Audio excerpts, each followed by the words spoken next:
Life has a cool sense of humor.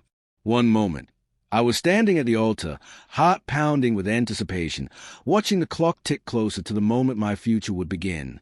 The next, I was staring at my phone, reading a text that shattered everything I believed about love, commitment, and the woman I thought I would spend forever with.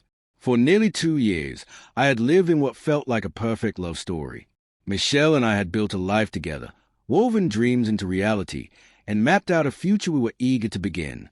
The moment I slipped the ring onto her finger and saw the tears of joy glistening in her eyes, I was certain I had found my person. There was no hesitation, no second guessing. She was it for me. I counted down the days until I could finally call her my wife, imagining the life we would build, the family we would raise, and the countless moments we would cherish. As our wedding day approached, excitement filled the air. Family and friends gathered from across the country, some traveling miles just to witness our love story reach its most beautiful chapter yet. My best friends cheered me on, teasing that I was the last person they expected to settle down first. But I was ready, more than ready. That morning, I woke up nervous but exhilarated. The venue was set, the guests were arriving, and I stood in front of the mirror, adjusting the suit I had chosen so carefully for this day. My best man clapped me on the back, grinning. "Relax, man. This is it. Your big day. Enjoy it." And I believed him. At 1:58 p.m., I stood at the altar, heart pounding, a smile tugging at my lips as the guests whispered among themselves, waiting for the doors to open. The officiant gave me a reassuring nod, and I exhaled, bracing myself for the breathtaking moment when Michelle would walk down the aisle. But nothing happened. 5 minutes passed. Then 10. The room shifted, the murmurs growing louder. My parents exchanged uneasy glances. Michelle's family mirrored their confusion, turning in their seats as if expecting her to appear at any moment. "Maybe she's just running late," my best man muttered, though his voice lacked conviction. I nodded, clinging to that fragile hope.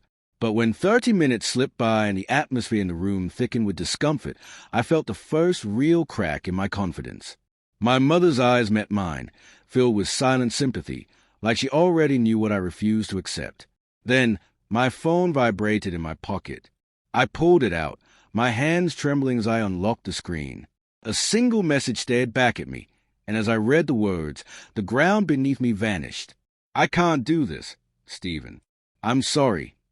That was it.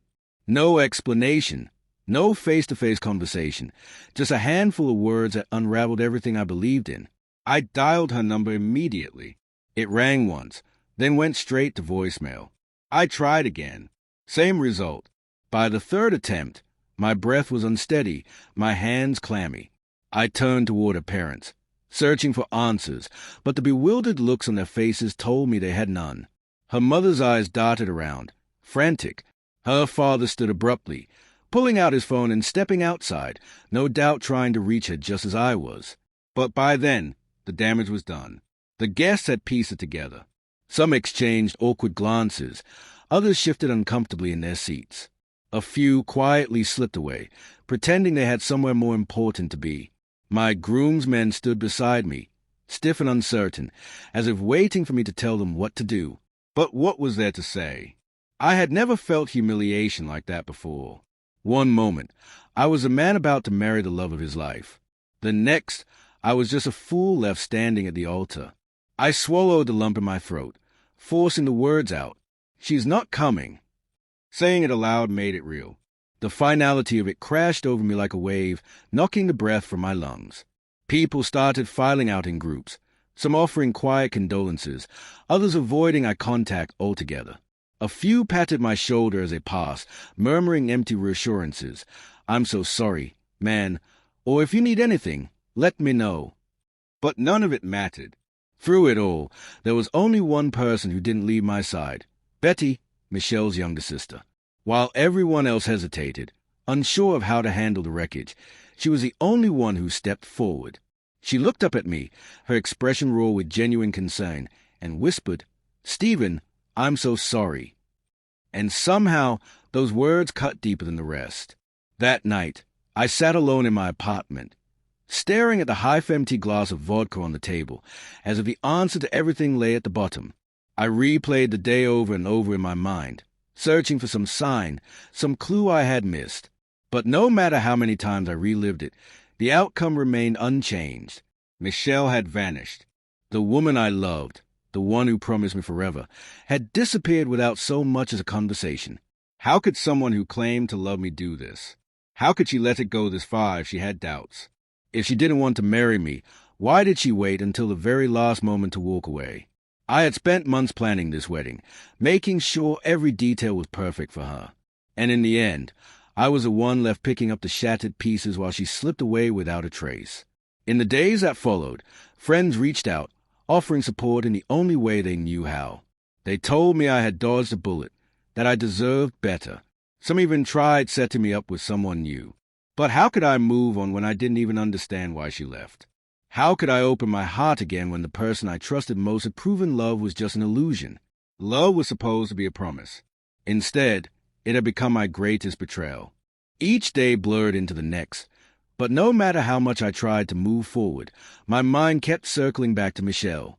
I would catch myself staring at my phone, half expecting a message, some kind of explanation, anything to make sense of the mess she left behind. Where was she? Did she ever love me? Why had she let things go so far if she knew she wasn't going to stay? The questions haunted me, but the answers never came. Everyone around me treated me like I was made of glass, like one wrong word would shatter whatever was left of me. Friends reached out with forced cheerfulness, offering distractions I didn't care for. My family called, their voices thick with concern, but they never knew what to say. They wanted me to be okay, to heal, to forget. But forgetting wasn't an option, not when every part of my life had been built with her in mind. The only person who didn't look at me with pity was Betty, Michelle's younger sister. At first, I thought she was just being polite, checking in because it was the right thing to do. But she never treated me like a fragile thing that needed fixing. She didn't try to force advice down my throat or tell me to move on before I was ready. Instead, she simply showed up. A message here, a call there. She made sure I ate, dragged me outside when I would have rather let the world pass me by. You don't have to go through this alone, she told me once. I had nodded, but in my head, I thought, what does she know? She wasn't the one left standing at the altar. But Betty was consistent. She never pushed, never pried, never tried to pretend she had all the answers. She was just there. And slowly, I started realizing that her presence was the only thing keeping me from drowning in my own thoughts. For weeks, I had been tormenting myself, retracing every step of my relationship with Michelle, searching for something, some moment where I had gone wrong. I had combed through our conversations, replayed every kiss, every promise, wondering if there had been signs I had been too blind to see. Had I done something to push her away? Had she realized some terrible flaw in me that made her change her mind? But no matter how much I analyzed it, I kept coming back to the same truth. She had never given me a reason to doubt her, never hinted that she was unhappy, never suggested she had second thoughts. Then one evening, Betty came over like she had done so many times before. She brought Take-8, filling my apartment with a warm scent of something familiar. We sat on the couch, half talking, half listening to the quiet hum of the city outside. And then, out of nowhere, she fell silent. She set her drink down, took a deep breath, and for the first time, she looked unsure. "Stephen, I need to tell you something. It's about Michelle." Something in her voice made me tense. I braced myself, expecting another painful truth, another unanswered question. She didn't leave because she was scared of marriage. She didn't get cold feet. She left because she never actually ended things with her ex. I felt the words hit me like a punch to the gut. "What do you mean?" Betty exhaled, her fingers tightening around the fabric of her sweater. She was still talking to him the whole time, she admitted. She told you they were done, that he was toxic, that she wanted nothing to do with him. But that wasn't true. He was always in the picture. And on your wedding day, she ran away with him. The world around me went still. For weeks, I had been blaming myself, agonizing over what I could have done differently. But the truth was, Michelle had been lying to me all along. And instead of having the decency to tell me, she had let me stand at the altar like a fool, waiting for a woman who had already chosen someone else. I closed my eyes, forcing a slow, steady breath. At least now I knew. At least now, the ghost of her no longer held me hostage. I opened my eyes, looked at Betty, and nodded. Thanks for telling me. She gave me a small, sad smile. I figured you deserved to know. And she was right. I did. If someone had told me months ago that I'd be spending so much time with Betty, I probably would have laughed. Not because I didn't like her. Betty had always been kind. But because in my mind, she was simply Michelle's younger sister. The quiet, responsible one, always standing in the background while Michelle lit up every room she walked into, sometimes for the wrong reasons. But after Michelle left, Betty was the only person who truly stayed. And with time, our conversations turned into something more. Not dates, just company. We found comfort in each other in a way neither of us expected. Sometimes we'd grab coffee and talk about nothing in particular. Sometimes we'd sit in silence, sharing space without the pressure to fill it with words. With her, I could just exist without the weight of the past crushing me. And then, one night, everything changed.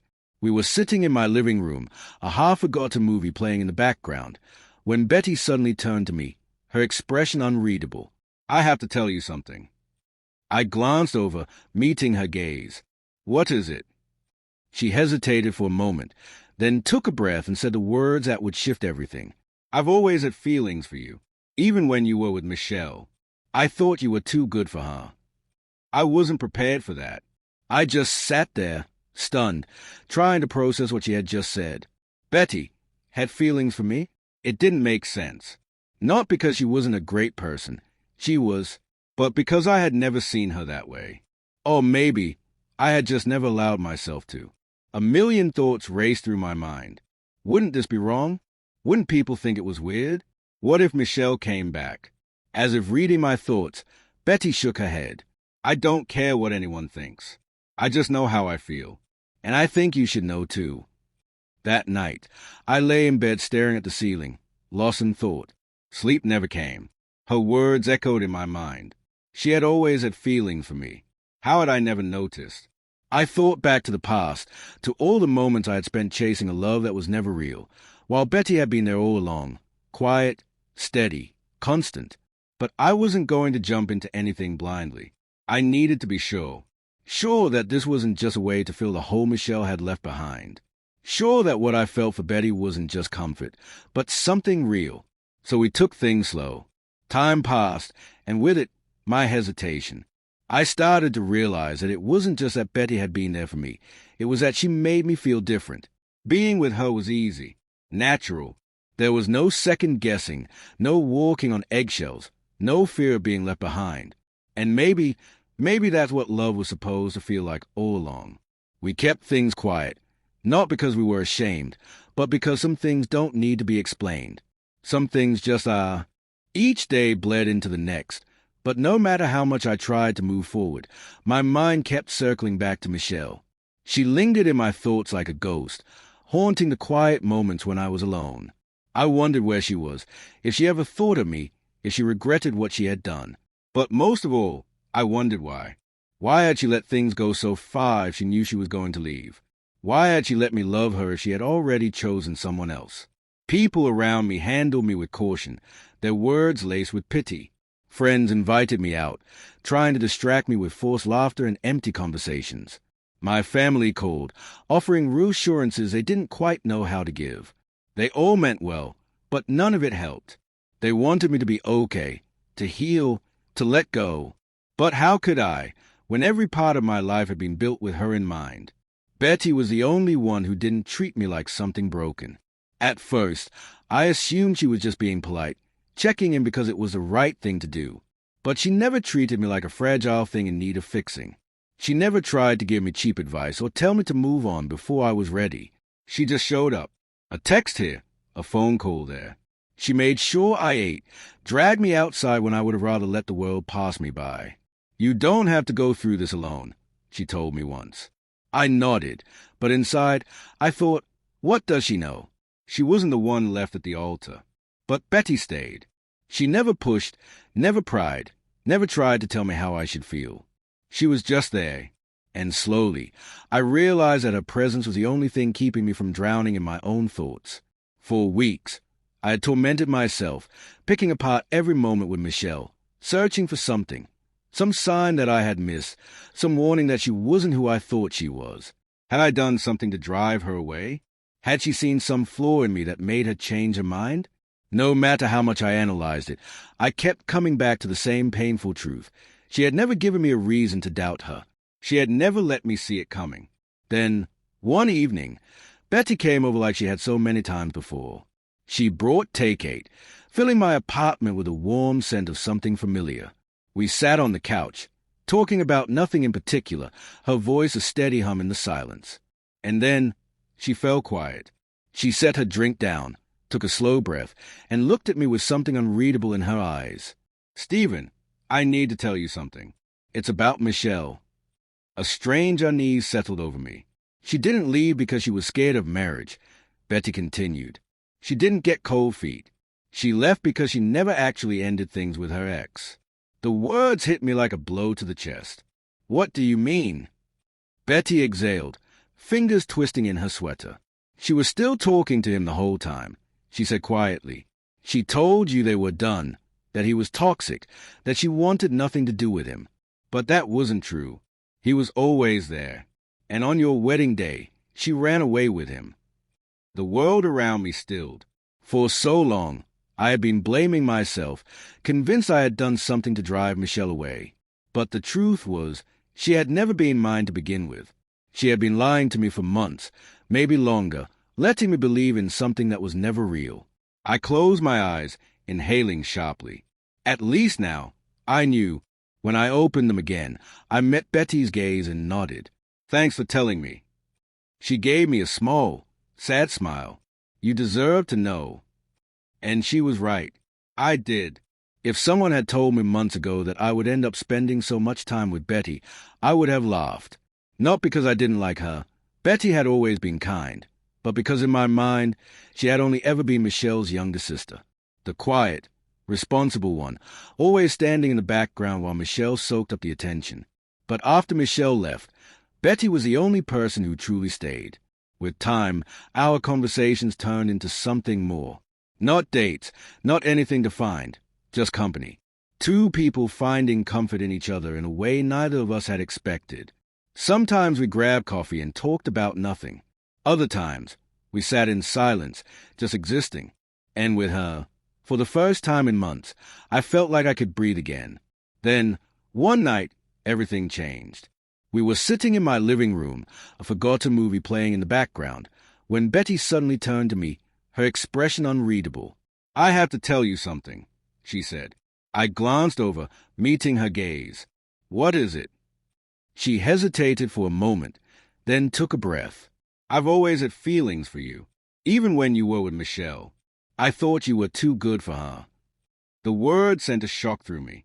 Betty had feelings for me? I sat there, stunned, trying to process what she had just said. She had always been there, lingering in the background, and I had never noticed, never even considered it. A million thoughts raced through my mind. Wouldn't this be wrong? Wouldn't people think it was strange? What if Michelle came back? As if she could hear my thoughts, Betty shook her head. "I don't care what anyone thinks. I just know how I feel. And I think you should know too." That night, I lay in bed staring at the ceiling, lost in thought. Sleep never came. We took things slow. I needed to be sure that what I felt for Betty wasn't just comfort, wasn't just a way to fill the void Michelle left behind. But as time passed, I realized something. With Betty, there was no guessing, no second guessing, no fear of being left behind. Being with her felt easy, natural, like something I should have seen all along. One day, without hesitation, I got down on one knee and asked Betty to be my wife. She said yes. Just like that. No doubt, no hesitation, only certainty. We agreed almost immediately that we didn't want a big wedding. No grand spectacle, no massive guest list. Just something small, intimate, surrounded by the people who truly cared about us. The last thing either of us wanted was a repeat of the disaster my last wedding had been. When Betty told her family, the reaction was mixed. Some were happy, having seen the way we had held each other together. Others didn't know how to feel. I couldn't blame them. It wasn't a normal situation. But Betty didn't waver. Michelle made her choice, she told him. This is mine. And just like that, we moved forward, regardless of whether people approved or not. Then Michelle called. I stared at the screen, my chest tightening. After everything she had done, what could she possibly have to say? I let the call ring out. I owed her nothing. A few minutes later, a message appeared. Please, let's talk. I scoffed. Talk about what? I ignored it. Over the next few days, the messages kept coming. Some were short. Can we talk? Others were longer, filled with half-hearted explanations and vague apologies. And then, the final message. You were supposed to be with me. I stared at it for a long time before typing my response. You made your choice. And now I've made mine. Then, I blocked her number. And just like that, she was out of my life for good.